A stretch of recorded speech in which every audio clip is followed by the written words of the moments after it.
कुमार जी के जेस स्टडी केंद्र के यूट्यूब चैनल में स्वागत है। हम इस वीडियो में प्रधान शिक्षक परीक्षा से संबंधित सामान्य विज्ञान के क्वेश्चन को देखेंगे जो बहुत ही महत्वपूर्ण है। तो इसमें देखते हैं, पहला क्वेश्चन है, मानव शरीर की आंतरिक संरचना के अवलोकन के लिए प्रयोग में आने वाली परिकलित टोमोग्राफी के लिए निम्नलिखित में से कौन सी पद्धति की प्रयोग में लाई जाती है?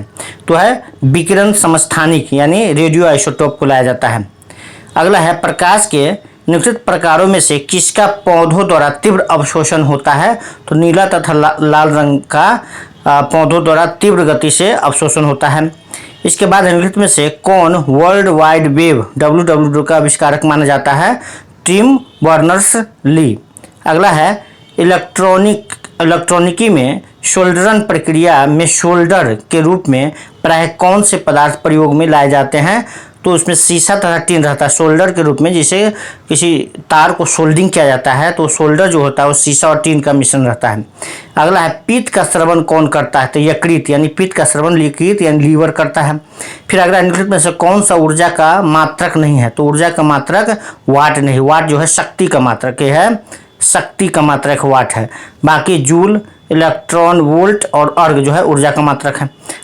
अगला है, किस विटामिन की कमी से पेलाग्रा रोग हो जाता है? तो नियासिन यानी B7 हो गया, B7। तो नियासिन की कमी से पेलाग्रा रोग हो जाता है। अगला है, निम्नलिखित में से किस एक विटामिन का निर्माण हमारे शरीर द्वारा किया जाता है? तो विटामिन डी का निर्माण सूर्य की रोशनी में हमारे शरीर द्वारा, हमारे चमड़ा स्किन के द्वारा किया जाता है। अगला है, निम्नलिखित में से कौन एक विषाणु जनित नहीं है? तो निमोनिया जो है विषाणु जनित नहीं होता है। बाकी चिकन पॉक्स विषाणु जनित है, हेपेटाइटिस विषाणु जनित है और एड्स विषाणु जनित है। अगला है, कोलेस्ट्रॉल की अधिकता से निम्नलिखित में से किस रोग का कारण बनता है? तो हृदय संबंधी, जब शरीर में कोलेस्ट्रॉल अधिक हो जाता है तो हृदय संबंधी रोग उत्पन्न होता है। अगला है, 1 किलोग्राम पानी का ताप 1 डिग्री सेल्सियस बढ़ाने के लिए कितने जूल ऊर्जा की आवश्यकता पड़ती है? तो है 4186 जूल ऊर्जा की आवश्यकता पड़ती है। इसके बाद है, प्राकृतिक यूरेनियम में यूरेनियम 235 की प्रतिशत मात्रा लगभग कितनी होती है? तो प्राकृतिक यूरेनियम में यूरेनियम 235 की प्रतिशत लगभग 0.7% होता है। इसके बाद निम्नलिखित में से किस अवस्था में वायु में ध्वनि का वेग अधिकतम होता है? तो 30 डिग्री सेल्सियस पर आर्द्र वायु में, 30 डिग्री सेल्सियस पर आर्द्र वायु में ध्वनि का वेग अधिकतम होता है। फिर है, कौन सी धातु मुक्त अवस्था में मिलती है? तो सोना मुक्त अवस्था में मिलती है। इसके बाद है, कोहरे में निम्नलिखित में से कौन सा कोलाइडी तंत्र अभिव्यक्त होती है? तो गैस में द्रव, कोहरा में क्या होता है? गैस में द्रव रहता है। जो कोहरा छाया रहता है उसमें गैस तो रहता है, गैस में ही द्रव ओश जो रहता है, पानी के बूंद रहता है। अगला है, पारिस्थितिकी यानी इकोलॉजी संबंधित है किससे? तो जीव और पर्यावरण के सह संबंधों से है। पारिस्थितिकी यानी इकोलॉजी जो है जीव व पर्यावरण के सह संबंध से संबंधित है। अगला है, बीज रहित फल के विकास को क्या कहते हैं? तो उसको पार्थिनोकार्पी कहते हैं। बीज रहित फल, बीज जिसमें बीज नहीं रहता, वैसा फल जिसमें बीज नहीं रहता, जैसे हो गया अंगूर हो गया, उसमें बीज नहीं होता है, तो विकास को क्या कहते हैं? तो इस तरह के विकास को पार्थिनोकार्पी कहा जाता है। अगला है, पाइला, पाइपा नहीं होगा, पाइला हो जाएगा ये, पाइला, यहाँ पाइला है, पाइला है। तो पाइला यानी घोंघा निम्नलिखित में से किस वर्ग का जंतु है? तो मोलस्का संघ के जंतु है। फिर है, दर्द निवारक दवाई क्या कहलाती है? तो दर्द निवारक दवाई जो है एनाल्जेसिक कहलाती है।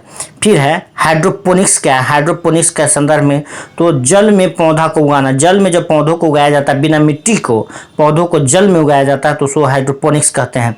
फिर है, श्वेत प्रकाश में देखने पर साबुन के बुलबुले में रंग दिखाई पड़ते हैं क्योंकि उसका होता है, क्या होता है? व्यक्तीकरण के कारण श्वेत प्रकाश में साबुन के बुलबुले में रंग दिखाई देता है, व्यक्तीकरण के कारण।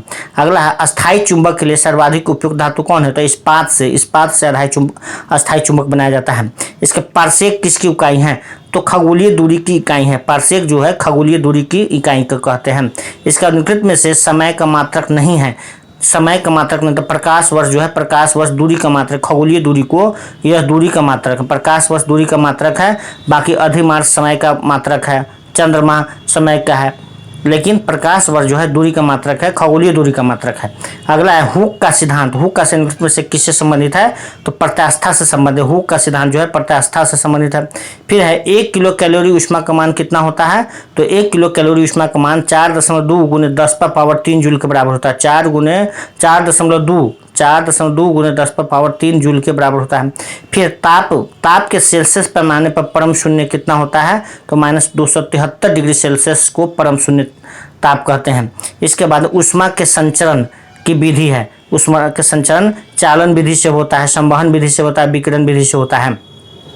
जैसे कोई धातु, कोई रॉड अगर गर्म होता है, जैसे एक सिरे को हम गर्म कर रहे हैं और दूसरे सिरे तक गर्म हो जाता है, तो कौन विधि, उसमें चालन विधि काम करता है। संवहन विधि, किसी केतली में पानी को हम गर्म करते हैं तो पानी के धीरे धीरे सारा पानी गर्म हो जाता है, नीचे से शुरू होकर के सारा पानी गर्म हो जाता है, तो वह संवहन विधि हो गया। विकिरण विधि, जैसे सूर्य की रोशनी से डायरेक्ट हम यहाँ मतलब क्या है, पृथ्वी पर गर्म होता है पदार्थ, वस्तु गर्म होता है, तो कौन हो गया, विकिरण विधि हो गया। तो उपयुक्त सभी हो गया, मतलब ऊष्मा के संचरण तीनों विधि से होगा, चालन विधि से, संवहन विधि से और विकिरण विधि से। फिर अगला है अवस्रव्य तरंगों की आवृत्ति होती है, कितना होती है, तो 20 हर्ट्ज से कम होती है। अवस्रव तरंगों की अवस्रव्य तरंगों की आवृत्ति जो होती है 20 हर्ट्ज से कम होती है, और प्रस्रव्य तरंगों की हर्ट्ज जो होती है 20,000 से अधिक होती है, 20,000 से अधिक होती है। अगला है वाष्प की गुप्त ऊष्मा कितनी होती है, तो वाष्प की गुप्त ऊष्मा 536 कैलोरी प्रति ग्राम होता है। वाष्प की गुप्त ऊष्मा होती है 536 कैलोरी प्रति ग्राम होता है। इसका स्टेथोस्कोप ध्वनि के किस सिद्धांत पर कार्य करता है, तो परावर्तन पर। स्टेथोस्कोप जैसे गाँव में जैसे हृदय की धड़कन जांचते हैं, नाड़ी को जांचते हैं, किस स्टेथोस्कोप से, जिसे आला कहते हैं। तो किस सिद्धांत पर कार्य करता है, तो परावर्तन के सिद्धांत पर कार्य करता है। इसका इनमें से कौन सही है, तो एक फार्मूला होता है, यानी तो ये फार्मूला जो है सी नंबर इसका सही है। अगला है मानव आंख की रेटिना पर कैसा प्रतिबिंब बनता है, तो वास्तविक तरह उल्टा प्रतिबिंब बनता है। मानव की आंख पर मानव आंख की रेटिना पर प्रतिबिंब जो बनता है वो वास्तविक रहता है, उल्टा रहता है। फिर है जरा दृष्टि दोष के उपचार के लिए प्रयुक्त होता है, क्या, तो बायफोकल लेंस का प्रयोग किया जाता है। जरा दृष्टि दोष के उपचार के लिए बायफोकल लेंस का प्रयोग किया जाता है। फिर शुष्क सेल क्या है, तो शुष्क सेल एक प्राथमिक सेल होता है, शुष्क सेल होता है, प्राथमिक सेल होता है। फिर एक इलेक्ट्रॉन पर कितना आवेश होता है, तो एक इलेक्ट्रॉन पर -1.6 गुने 10⁻19 पावर C के बराबर होता है। एक इलेक्ट्रॉन पर कितना आवेश होता है, तो -1.6 गुने 10⁻19 C के बराबर होता है। फिर हाइड्रोजन के रेडियो सक्रिय समस्थानिक को क्या कहते हैं, हाइड्रोजन के रेडियो सक्रिय समस्थानिक को क्या कहते हैं, तो ट्राइटियम कहते हैं। इसके बाद इलेक्ट्रॉन त्यागने की प्रवृत्ति कहलाती है ऑक्सीकरण। इलेक्ट्रॉन त्यागने की प्रवृत्ति क्या कहलाती है, ऑक्सीकरण कहलाती है। इसका धुआं उदाहरण, धुआं किसका उदाहरण है, तो ठोस का गैस में विलयन। धुआं जो उदाहरण है ठोस का गैस में मिलन धुआं का उदाहरण है। जैसे गैस है, वायुमंडल में गैस है, उसमें जो ठोस धुआं जो मिल जाता है, तो उसमें ठोस मिल जाता है तो धुआं बन जाता है। अगला है निम्नलिखित में से किस एक का ईंधन मान अधिकतम होता है, तो हाइड्रोजन का ईंधन मान अधिकतम होता है। इसका पतिदार सब्जियों में सबसे अधिक पाया जाता है क्या, तो लोहा पाया जाता है। जैसे पालक में सबसे ज़्यादा क्या पाया जाता है, लोहा पाया जाता है।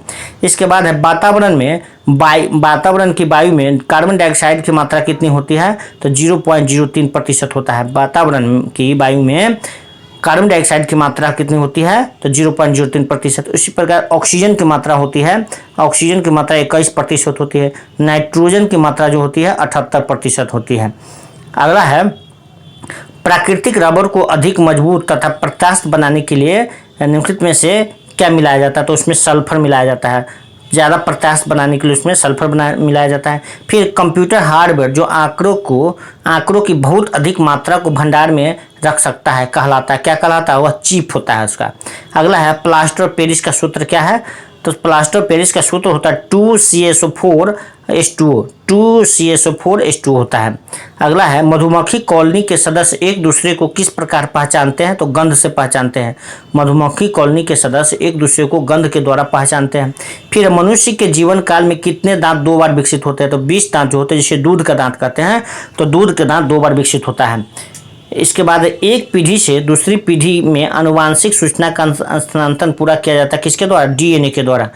अगला है पिसिकल्चर क्या कहलाता है, तो मत्स्य पालन की कला को पिसिकल्चर कहते हैं, मतलब मछली पालन की कला को पिसिकल्चर कहते हैं। फिर है गुरुजल क्या है, तो गुरुजल का उपयोग नाभिकीय रिएक्टर के शीतलक के रूप में या मंदक के रूप में किया जाता है।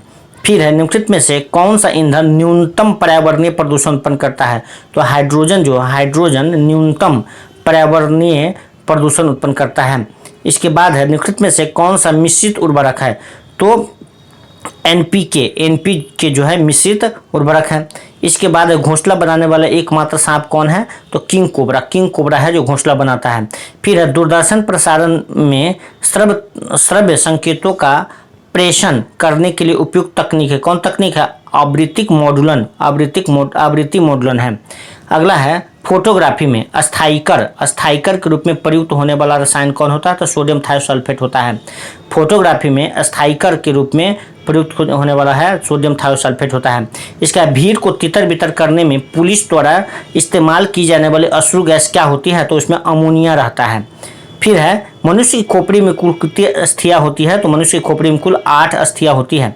इसके बाद जीवन चक्र की दृष्टि से पौधे का सबसे महत्वपूर्ण अंग कौन होता है, तो पुष्प होता है। इसके बाद है सेल्सियस स्केल पर मानव शरीर का तापमान की समान तापमान कितना होता है, तो 36.9 डिग्री सेल्सियस होता है। फिर दूध उदाहरण, दूध क्या है, तो इमल्सन है, दूध एक प्रकार का इमल्सन है, उदाहरण है। इसके बाद प्रकाश का शून्यावकाश में माने शून्य में वेग कितना होता है लगभग, तो 3 × 10⁸ मीटर प्रति सेकेंड हो, 3 × 10⁸ मीटर प्रति सेकेंड होता है प्रकाश का वेग शून्य में। इसके बाद है फ्यूज का सिद्धांत किस प्रकार करता है, विद्युत का उसमें प्रभाव पर काम करता है। फ्यूज का सिद्धांत है क्या है, तो विद्युत का उसमें प्रभाव। अगला है अमोनियम सल्फेट उर्वरक का बार बार प्रयोग एक ही भूमि में करने से क्या होगा, वह भूमि अम्लीय हो जाती है। अमोनियम सल्फेट उर्वरक का बार बार प्रयोग एक ही भूमि में करने से वह भूमि अम्लीय हो जाता है। इसके बाद हीमोग्लोबिन एक उदाहरण है किस चीज़ का, तो वह वहन प्रोटीन का है। हीमोग्लोबिन जो है वहन प्रोटीन का उदाहरण है। अगला है जी का इकाई कितना होता है, तो जी का इकाई मीटर प्रति सेकेंड स्क्वायर होता है, जी का इकाई मीटर प्रति सेकेंड स्क्वायर होता है। फिर हेपेटाइटिस बी वायरस शरीर के किस अंग को प्रभावित करता है, तो यकृत यानी लीवर को प्रभावित करता है। हेपेटाइटिस बी वायरस शरीर के किस अंग को प्रभावित करता है, तो लीवर को यकृत को प्रभावित करता है। फिर ऑटोमोबाइलों सेंटर मोटर कारों में हाइड्रोलिक ब्रेकों का कार्यकरण यानी वर्किंग पर निम्नलिखित में से कौन सा सिद्धांत लागू होता है, तो पास्कल के नियम पर जो हाइड्रोलिक ब्रेक जो होता है वह पास्कल के नियम पर आधारित होता है। इसका निम्नलिखित में से वह पदार्थ कौन सा है जो प्रायः फ्लोरेसेंट ट्यूबों में इस्तेमाल किया जाता है, तो वह पारावास्प और आर्गन। जो ट्यूब होता है मरकरी जिसको कहते हैं, जिसको लाइट के रूप में काम करते हैं, तो उसमें क्या रहता है, तो पारावास्प और आर्गन रहता है। अगला है घरेलू ऊर्जा मीटर को पढ़ा जाता है किसमें, किलोवाट प्रति घंटा। घरेलू ऊर्जा मीटर को पढ़ा जाता है किलोवाट प्रति घंटा में। इसके बाद विद्युत चुंबकीय तरंग और प्रकाश की गति निम्नलिखित होती है, दोनों की गति समान होती है। विद्युत चुंबकीय तरंग और प्रकाश की गति यानी दोनों की गति समान होती है। फिर है निम्नलिखित में से किसका उपयोग सेलुलर फोन संचालित में होता है, तो माइक्रो तरंग का प्रयोग किया जाता है सेलुलर फोन संचालित में। फिर है प्रकाश वर्ष निम्नलिखित में से एकक है क्या है, दूरी का मात्रक। प्रकाश वर्ष जो है दूरी का मात्रक है, इससे पहले देखे थे। इसका गैल्वेनाइजिंग लेपन की पद्धति है, गैल्वेनाइजिंग लेपन की पद्धति क्या है, तो लोहे के साथ जिंक का लेपन गैल्वेनाइजिंग कहलाती है। इसके बाद रॉकेट और जेट की सिद्धांत पर काम करता है, तो रॉकेट और जेट जो है न्यूटन के तृतीय गति के सिद्धांत पर काम करता है, यानी प्रत्येक क्रिया के विपरीत प्रतिक्रिया होता है उस पर काम करता है। अगला है सोना, चांदी, तांबा और लोहा में सबसे अधिक तन्य कौन होता है, तो सबसे अधिक तन्य जो होता है सोना होता है।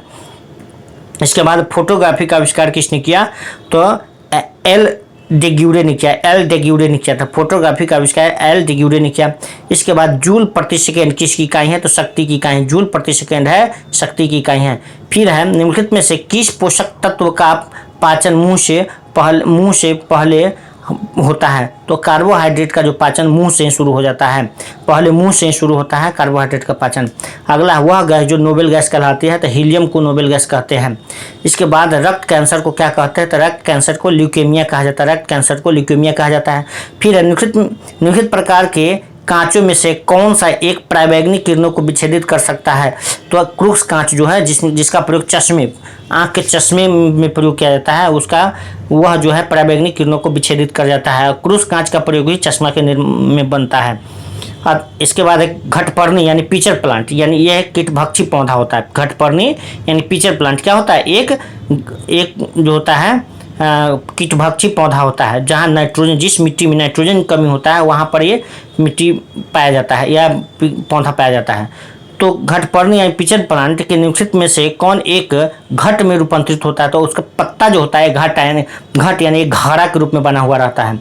उसका पत्ता जो रहता है एक घड़ा के रूप में बना रहता है, ऐसा रहता है। इसी में जब कोई कीट आता है, फंसता है, तो यहाँ से मुंह बंद हो जाता है और इसमें से उस पौधा जो होता है उस कीट के शरीर से पूरा नाइट्रोजन सोख लेता है। अगला है अधिकांश कीट श्वसन कैसे करते हैं? तो वातक तंत्र से करता है।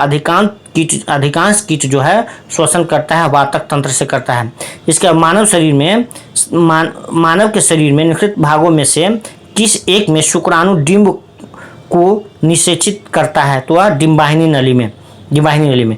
अगला है लहसुन की अभिलाक्षणिक गंध का कारण क्या है? किसके कारण लहसुन में गंध होता है? तो सल्फर यौगिक के कारण लहसुन में गंध होता है। इसके बाद पित्त पिंड कहाँ पाई जाने वाली कोशिकाओं की संहति है?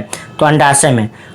पित्त पिंड कहाँ पाई जाने वाली कोशिकाओं की संहति है? तो अंडाशय में। अगला है लौंग का तेल। लौंग के तेल का निम्नलिखित में से कौन सा एक प्रमुख घटक है? तो उसमें यूजेनॉल होता है। लौंग के तेल में क्या होता है? तो उसमें यूजेनॉल होता है। फिर अगला है निम्नलिखित में से किस एक का अधिकतम ईंधन मान होता है? तो हाइड्रोजन का ईंधन मान अधिकतम होता है।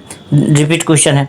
फिर है वॉशिंग मशीन का कार्य सिद्धांत किस पर है? तो अपकेंद्रण पर। वॉशिंग मशीन का जो कार्य सिद्धांत है वो अपकेंद्रण सिद्धांत पर आधारित है। अगला है सामान्य क्रियाशील महिला के लिए प्रोटीन की उपयुक्त दैनिक मात्रा कितनी है? तो 46 ग्राम। सामान्य क्रियाशील महिला के लिए प्रोटीन की उपयुक्त दैनिक मात्रा 46 ग्राम चाहिए।